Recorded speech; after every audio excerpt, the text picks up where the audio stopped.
Welcome in, everybody. This is Dynasty Mode, the unofficial EA Sports college football game podcast. My name is Arky Shea. That is Demetri Ravanos. Demetri, I pointed the wrong way again. What's up, playa? What's up is I am going to do a podcast first. I'm going to eat a lima bean live on the podcast. Good stuff. It was. Good stuff. Well, I shouldn't say I was. It sounded like it. You Yeah. know, it sounded juicy, but firm.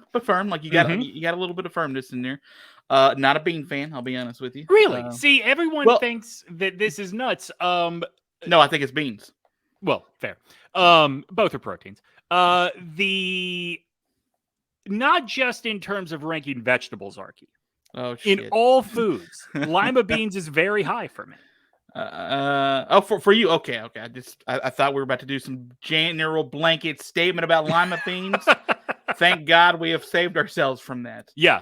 I'll make the argument that it changed food, that it was the lima beetles at some point. I get it, okay? You know, beans are good for you, but like when I grew up, I always learned that, beans, that they are good for your heart, but there's a downside. Sure. Beans. They make you fart. That's the end of that. Yeah, that is it. Yeah. So, well, what a great podcast we did today, everybody. Thank you for being aboard. We'll be back next week with. Hang on, Arky. I can't let you put this misinformation out there. That is not how it ends. It's beans, good for your heart. Beans, they'll make you fart. Beans, the musical fruit. Beans will make you toot. Oh, see, I don't want to put this out there, but that's not also how it ends. Right. Yeah, because there's beans. What a wonder. Beans. What a wonderful. I never forget it. Beans. What a wonderful meal. The more you eat, the better you'll feel. That is right. That is.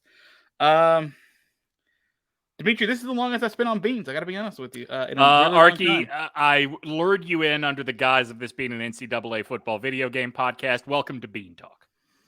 Bean Talk, not in the city where you think it would be, by the way. We are remotely from two different cities. Okay, so enough of that jibber jabber. We are on to talk about something that I think is very interesting today. I'm going to trigger that with a comment from somebody on our YouTube page, so feel free to keep commenting. You could, by the way, get some fruit from that. But I also, before we get to the discussion of this, because it's very, very important. In fact, I would argue one of the more important episodes that we've done in a while. That sounds right. Demetri, I lost my job at Georgia State. I heard. Yeah. Condolences. I didn't reach out earlier because you never know what you're supposed to say to someone in these situations. Yeah. Well, I mean, anything would have helped there, but thanks, buddy. Yeah. So anyway, Coach Martindale and I sat down after that last week podcast, and he said being 112th out of 126 in scoring offense wasn't going to cut it. I told him that winning 4 games when we won 0 the last year was an upgrade. And then he just said, I got nothing for you. Listen, kudos to Coach Martindale for having a standard, albeit one that is out of reach. But kudos. Yeah, I feel like you're a Martindale guy, and I don't like that, man. No, I'm not a Martindale guy. You don't podcast with him. I just understand that he is trying to accomplish a certain thing. Well, I don't think he can. I'm just saying that's what he wants to do. I just feel like from 0 to 4 means a whole fucking lot. Yeah, I agree. So did we find a new job? We actually did. He said he would call a couple of people for me, and fucking Eastern Michigan called. And I'm not mad at Eastern Michigan. I really appreciate the effort. But my offense, we will get run in the MAC. I'm just telling you, we will get run in the MAC. That's fucking happening. So even though I didn't have any other offers that I thought on the plates, I could not force MAC. Then right afterwards, I got a call from the head coach at Akron. Sure. I was like, this is sweet. Oh, fuck, it's the MAC again. Right. Okay, so couldn't do that. But, Arky, difference in Eastern Michigan, the MAC with a kangaroo. The MAC with the kangaroo. That's on their jersey, by the way. Yeah, I don't know. It's an alternate. It's not their main jersey. Right. But it's an alternate. And then finally, I got a call from Idaho. Oh. Idaho is not in the MAC. No, it is not. And it may have been my very last attempt to have a job, my very last offer on the board. Because I feel like you got to go really far down the list to get to Idaho. and I fucking took it. Moscow, Idaho, home of the Kibbe Dome. I am very excited for you. I'm excited too. We're going to go to the Kibbe Dome, and our first game is against Florida, and I'm looking a lot forward to it. A Florida team say they are they coming to the Kibbe Dome? No. I don't control the schedule. You know, like they schedule that years in advance, so I didn't get to do that. But can I tell you my favorite thing about the Kibbe Dome? Feel free. Is that it is possible to doink a field goal off a wall there. Yeah, I think it's so goddamn funny. It is. Listen, how many times we got to tell people college is the best? Yeah, college football it really is. There's just nothing like it. One of the guys who was in The Good Place, which is one of my all-time favorite shows, once described it as the smartest stupid show to ever have existed. And I kind of feel like college football is the most complex, idiotic sport that has ever been put on earth. And I love it for that. Well, I love Glenn Patrick for offering me the job there at Idaho, so I can't wait to be able to work for him and see if we can. By the way, this is a team that is independent now, was just recently in the WAC. So I was looking at our schedule. I think we have like 4 home games. Like we're traveling all over the place. First of all, Arky, let me commend you for going somewhere that your recruiting footprint translates perfectly. From Georgia State up to Idaho. I picture Glenn Patrick, you said was his name? Glenn Patrick, yes. I picture him talking like this. I picture him being a real gravelly country kind of coach. I'll tell you that he is a skinny black guy. Yeah. So I wouldn't put that past him, actually. You know, so who in Idaho isn't? Well, he's actually a little higher pitched than you would think. But listen, okay. I'm not here to badmouth that guy. He gave me a job. Sure. Let's get to the show first. A couple of comments from last week's episode from you listening on the old page. This is from the YouTube page, by the way. You can comment there. This comes from Ben Loudon. Remember, this was our coaches episode when we're talking about bringing coaches in, and I had my 5-star coaches. Yep. Ben Loudon says, I was giving you guys some credit. Then I saw you had Frost as a 5-star. So, okay. List credibility done.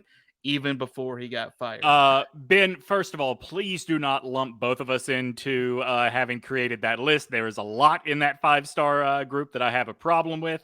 But no, you walked away with the right assessment from it.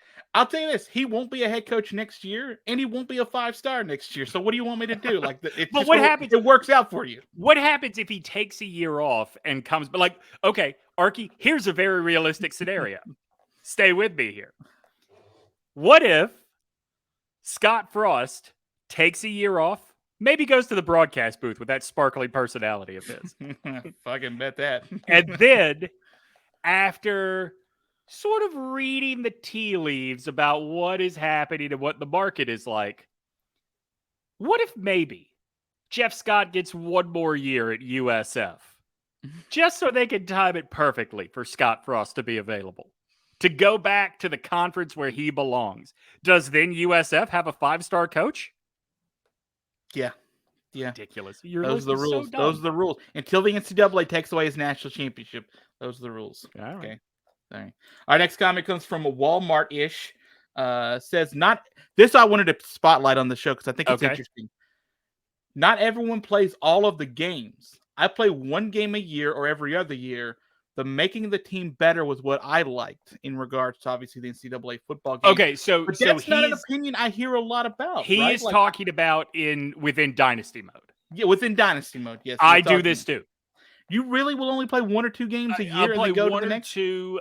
If we're in the conference or national championship, I will certainly play that one. But making the team, building up the team. Oh, you will bless the conference championship with your parents and play it. That's fucking awesome. Yeah, I don't know. Like, I'm like Mac Brown. Like, once there is a possibility for real praise, then I'll insert myself. I'd not heard of that until he said it. But I kind of get it. But I'm surprised that as far as you and I are concerned, as far as how deep we go into this game, that's a strategy you used before. So here's how I was exposed to it. And it was a lot of fun. And it was out of necessity at the time. My freshman year, my roommate, so I changed dorms in between first and second semester. And when I got to my new dorm, in second semester, one of my roommates, I was in a 4-person dorm, or apartment, as they're called. One of my roommates had a severely broken arm. Like he was in a cast from January until we left in May.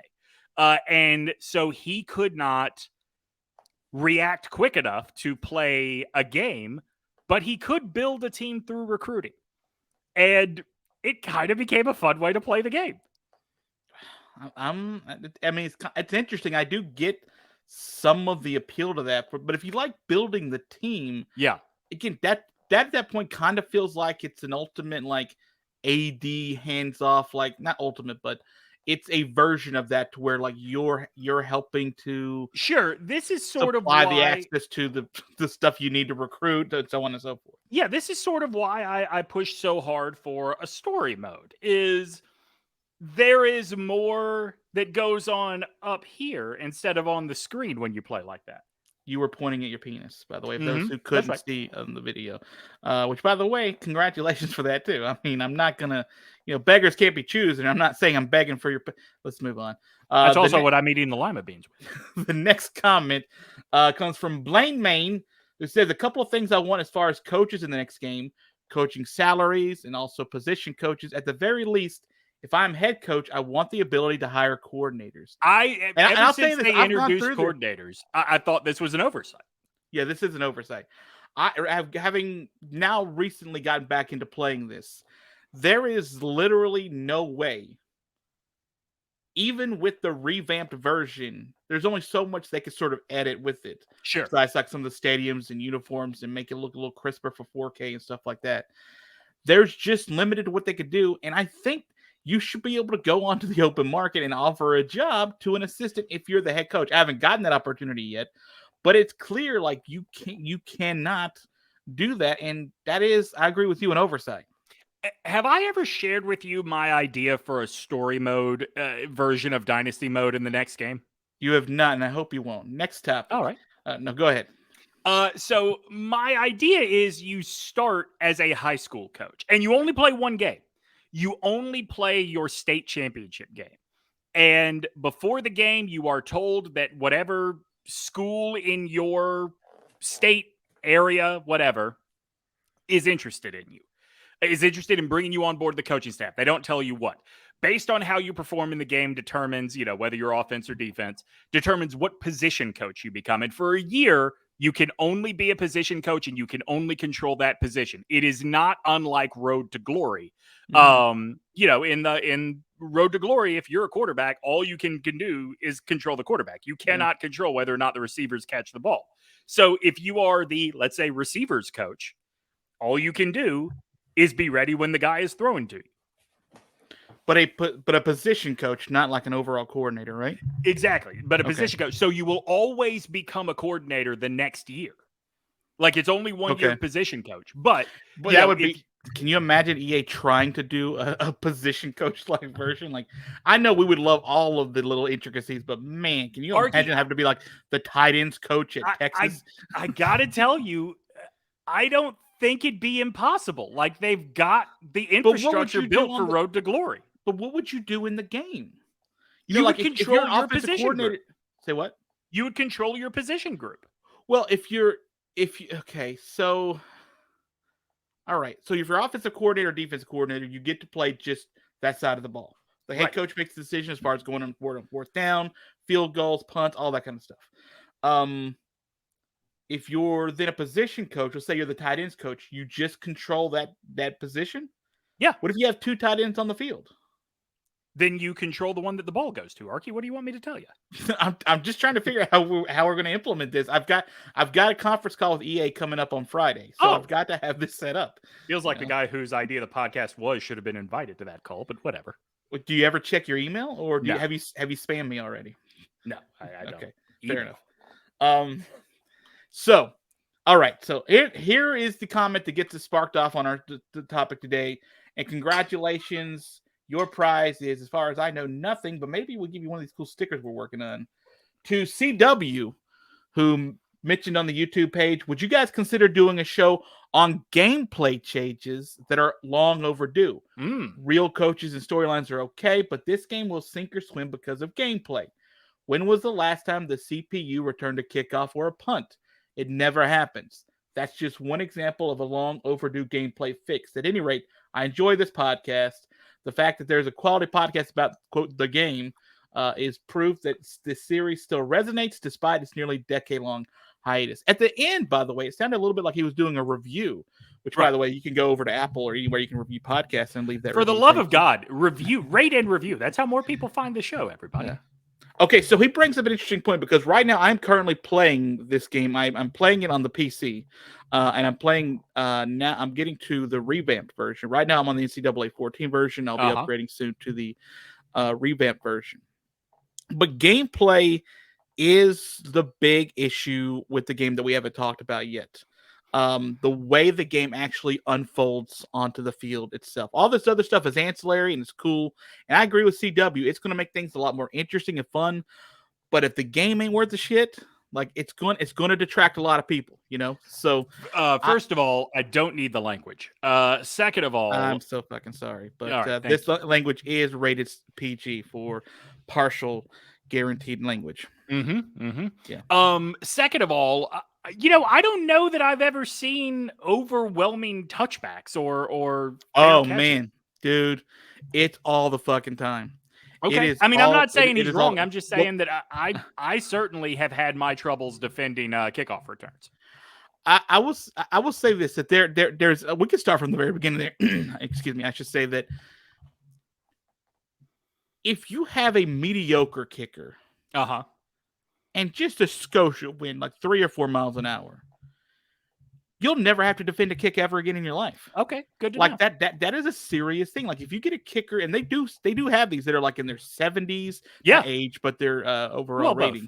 If you have octogenarians kicking for you, you are going to be totally screwed. Yeah, because they can at any moment kick that thing out of the back of the end zone, and that is.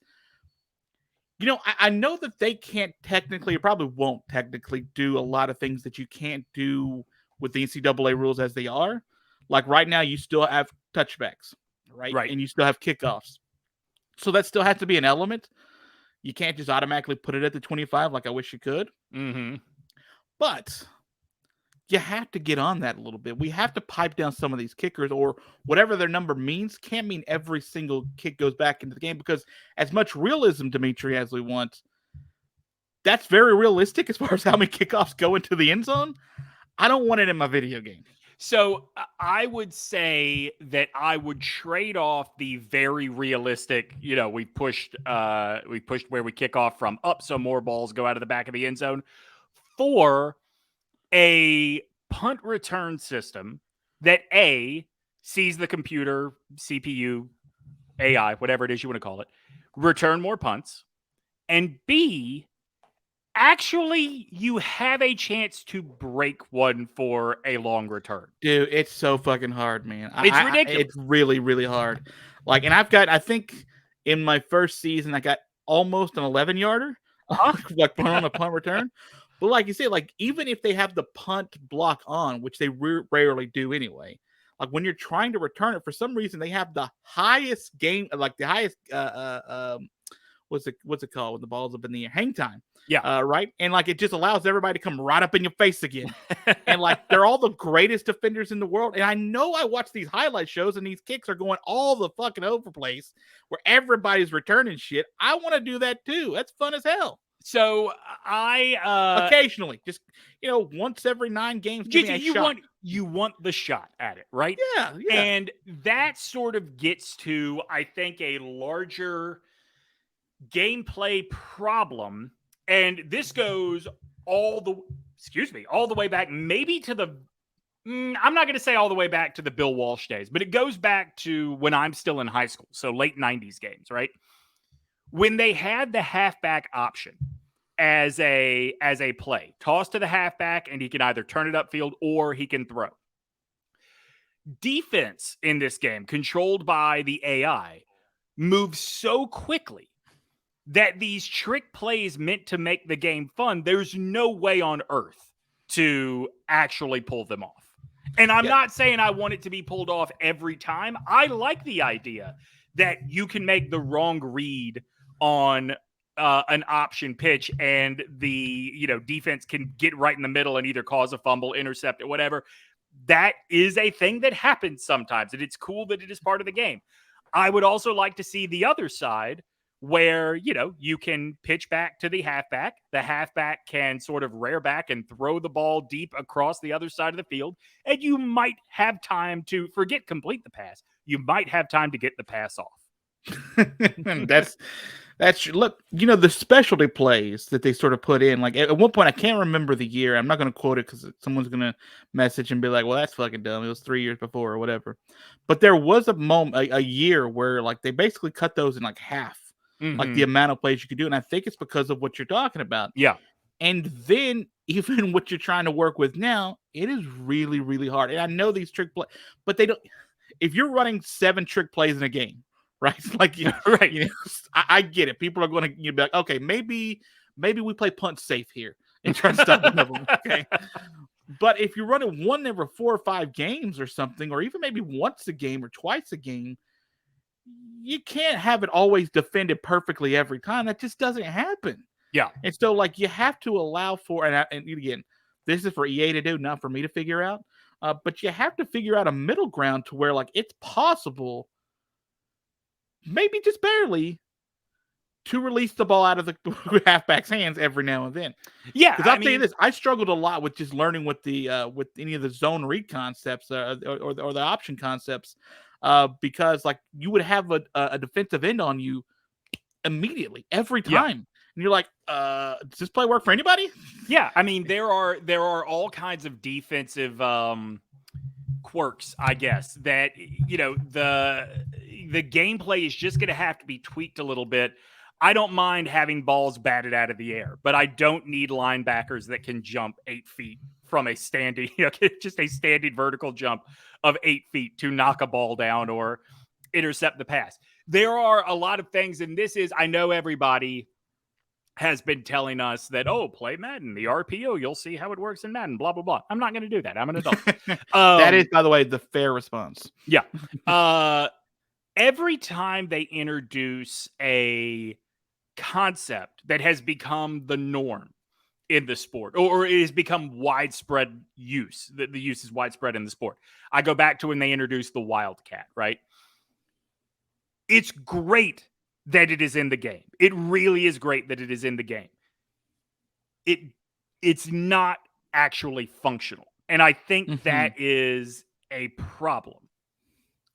Well, I do want to disagree slightly, because one time in this last season, I ran a Wildcat play because I was getting beat by 50 and I didn't want to run the quarterback anymore. And I actually threw it with the Wildcat. And for some reason, a 15-yard outplay was thrown better by the running back than the quarterback. And it's like, no, that's probably... Arky, there's why you got fired. You had the guy lined up at the wrong place. That's true. I had my 6'2", 228 running back not lined up at the right spot. It's like, damn it, took me 7 games to figure this out. Well, you're still running back. Oh, man. But yeah, like there are things like that are frustrating. Yeah. Right? All right, let me ask you a question about something that we all love, but the way it is implemented, could it be implemented better in a more realistic way? When it comes to breaking tackles, there's obviously a break tackle rating in the game. And certainly there are dudes that we have seen in college football. Ron Dane springs to mind, that one dude was just never going to bring down, right? Like if it was in an open field, Ron Dane was bouncing right off that guy. So we've seen that before, but I don't think we have ever in a game seen a dude maybe not break tackles, but avoid tackles with as many jukes and spins as you can do in this game. Do we want to make that? Do we want to like tone its effectiveness down? Like, it is part of what makes playing the game fun, but it is also part of what separates the video game from realism, that and the CTE. Yeah, I'm struggling to remember this a little bit because, again, at Georgia State, we did not have the best running backs. And hey, listen, that is no offense to them. They played fucking hard this year, okay? That we won back-to-back games in the year. Like, they were fucking on it. But I'll stop saying the F word at some point. Who are your wins, by the way? You know what? I have them actually right here, Demetri, if you want to see. If you're looking at the old That is far too small. You're far too small. Not with the lima beans. Mm-mm. So I lost to NC State. I beat UNLV. Mm-hmm. Lost to West Virginia. Lost to Kent State. Fucking A. I Ooh. lost to Alabama, who was number 1, but I also led 7-0 in that game. So there you go. You know, that's not nothing. Then I lost to Troy. So far we're 1-5. Beat Texas State at their fucking house. Yeah, damn right. Lost to more like the Bob Cants. That's right. Lost to Louisiana Monroe. Lost to Western Kentucky. Lost to Louisiana. But ended the year by beating Arkansas State in Jonesboro and beating South Alabama at home to finish the season. So, congratulations. Congratulations, by the way, to the Alabama Crimson Tide. They beat Boise State in the national championship. Classic matchup. Classic matchup. So the jukes and spin moves weren't nearly as effective for me. I had a terrible offensive line too. But yeah, I do sort of remember, like, if you just got into a sweet spot, you can almost bait a linebacker or lineman, or more like a cornerback, to go like one way in to a direction, like towards the line, and then juke right back out. They would never be able to compensate, you know. And you're like, this works 94% of the time, which feels like a really feels like somebody would have seen this on tape at some point and said, no, it can't always work that way. But yeah, I do agree. Once you get to a level where you do have a running back that could do that, you can sort of trick the AI into making it easier for you to be able to do cute moves like that. Go back to NCAA 09. Don't mind if I do. Take me. Maybe 08. By the way, your Boise covers. 2008. Yeah. And use West Virginia and run with the running back that totally isn't Noel Devine. And tell me that is not the closest thing to Tecmo Super Bowl Bo Jackson, Madden 04 Michael Vick. I mean, that was even NCAA 05 Reggie Bush. I mean, like, there were guys, there are avatars in the video game world that are just like all-timers. And I think the fact that, you know, that was a time, I wish I could remember the exact years Noel Devine played at West Virginia, but that was a time when the college game, A, really valued speed, and B, had this guy that was absurdly fast, and he was virtually impossible to bring down. By the way, since we mentioned Tecmo Super Bowl, yes, Bo Jackson was the star of that game. But can we give some love to the Nigerian nightmare Christian Okoye? Also impossible to bring down. Yeah, hell yeah, we can. Of course we can. Bo Jackson's just a flashier name. But that's right. 07 to 2010 was Noel Devine. Yeah. Yeah, of course we can. And yeah, like, but I'll say this, even though technically they weren't getting the money for it, right? And they're not the dudes, they should be fucking better. Like they should. Like, CJ Stroud in the game should be better than, you know, TJ Finley. You know, right? Like, it should matter. By the way, quick aside, and then we'll move on still to the more gameplay stuff. Did you play with every cover athlete when the game came out? Because you brought up Noel Devine. I never played with Noel Devine. I never did. Okay. All right. So did you play with Joey Harrington? Did you play with the Ducks in the 03 game? Well, Arky, if you'll recall, back then we followed NCAA rules and we did not have the cover athlete in the game. Okay, that's fair. That's 100% fair. I apologize. Yeah, but yeah, absolutely. I played with the Ducks in that game. Fair enough. Yeah. Well, why wouldn't you? I mean, they were getting that was the beginning of the wacky uniforms. I was supposed to say they were getting pretty neat. Yeah. By the way, if you get into this revamp stuff, you're gonna love all the options you can do in uniforms. You're gonna love it. You don't know how many times in the old games that I have chosen to be the coach of, like, I'll be at, you know, the highest level of coaching and we'll choose Maryland because of all the fun uniform combinations. Yeah, just because you want to, and like when you're scheduling games, you always just want to go on the road and like see all the like the different places. Like, you're not like, let's bring everybody. I want 11 home games a year. Like, no. You're like, I'm here to play every single team. Home and homes don't matter. I'm just going to go look for teams. Should there be, and I'm not a coding guy, forgive me.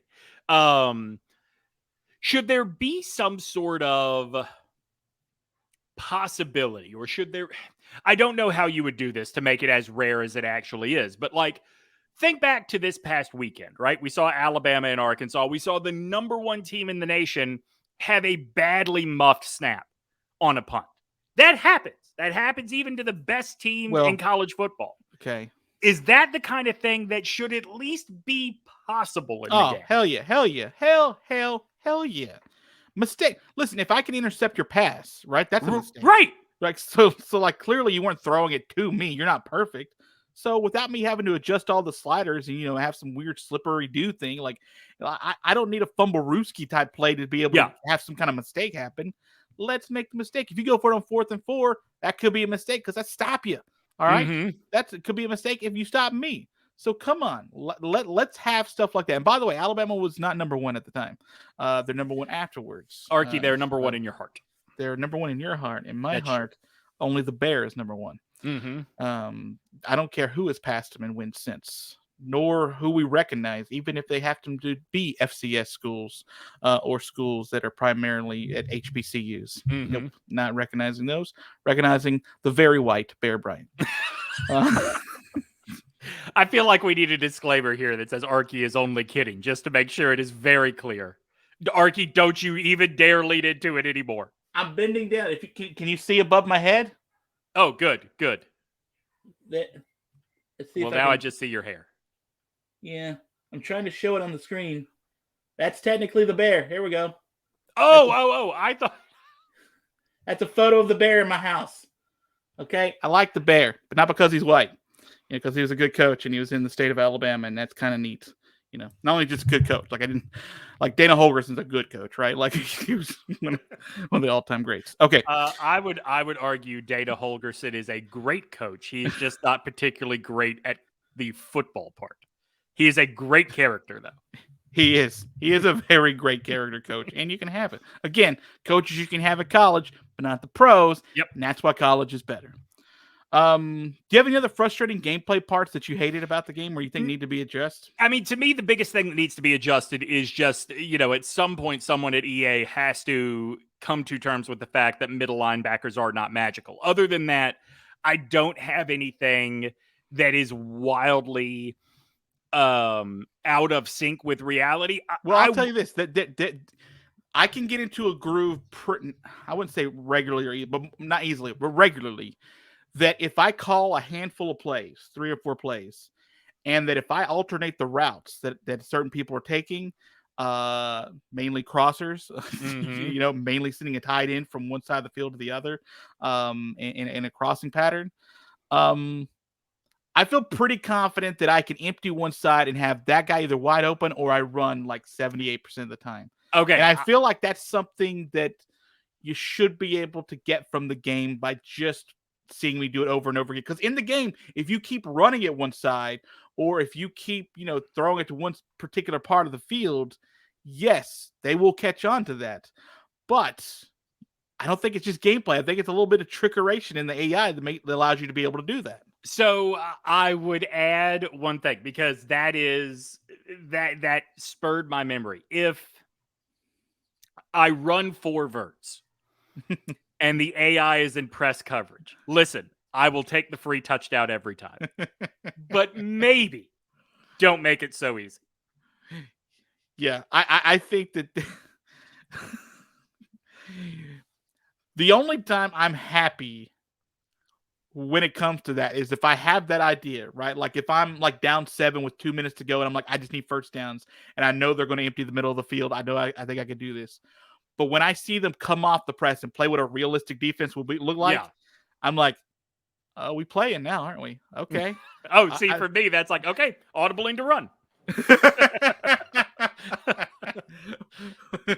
That's probably the way it should be in my head. Yeah.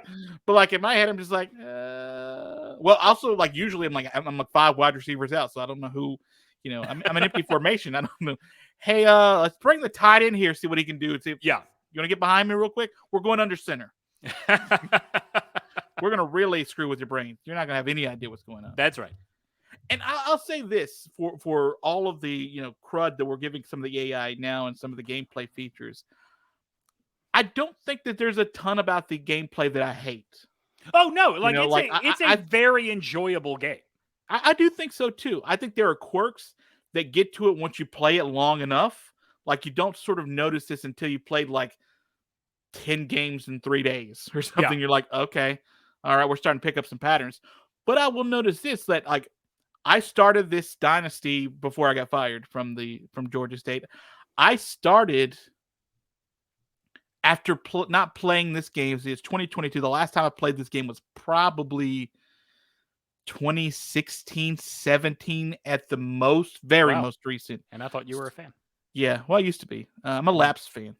But for at least 5 years, I think I didn't play it. And then when I got back into it, I noticed how really difficult it was because I immediately put all the sliders up and everything to make it super hard. Because it's like I'm trying to earn it, right? Yeah. Well, fucking earned the firing is what I earned. But I think that once you get back into the rhythm of it, you start noticing the little quirks and intricacies of it, that are the idiosyncrasies of it, I should say, that you're like, okay, now I remember how I was able to win 9 national championships in 10 years. You know, it's because I figured out sort of the math behind this.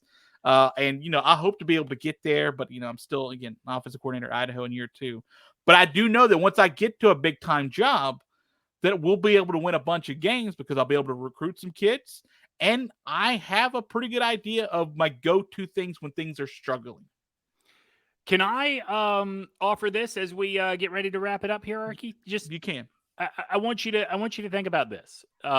Yes, it hurts to be fired. It hurts to be told you are not wanted.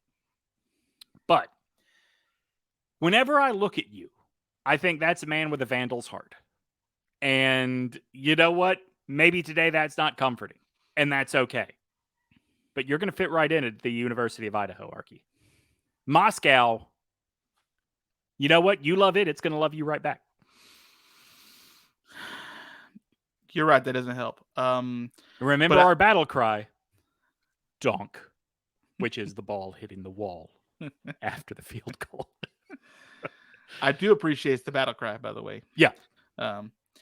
I thank you for your kind words.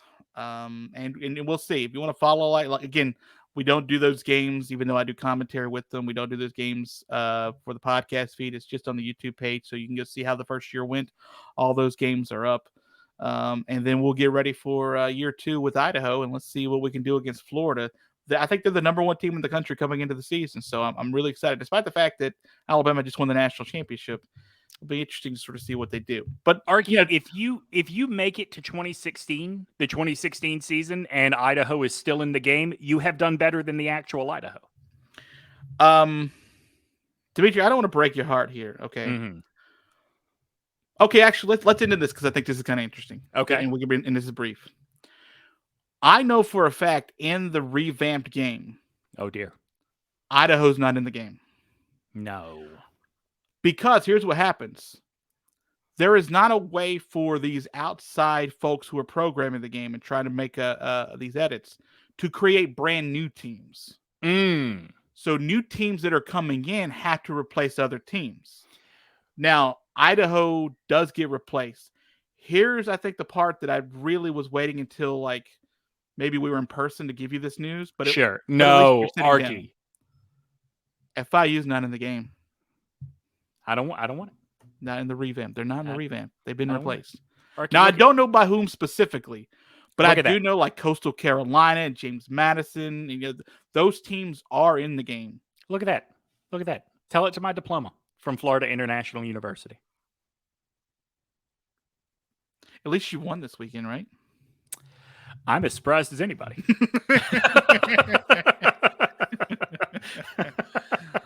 All right, that's going to do it for us here on the podcast. Have a wonderful week. We'll see you guys next week for another episode. By the way, a bonus episode is forthcoming. We do owe that to you. We got 250 subscribers. We get you another bonus episode when we get to 300 subscribers. As of recording, we're at 287. I haven't been telling people to subscribe, but mainly you're listening anyway. Also, Demetri, let me just show you this at the very end. That is a lot of stuff that's come in the mail that's need to be unboxed. Also, a lot of Lego mascots. Yeah, well, it's mainly 2, and there's a rhino too. But we've got. And is that a bowling trophy? Demetri. Well, I don't know. I can only see his head. Those trophies happen to be the trophies they give out for the Alabama Broadcasters Association Sports Bowling Radio tournament. Show of the Year. No. Yeah.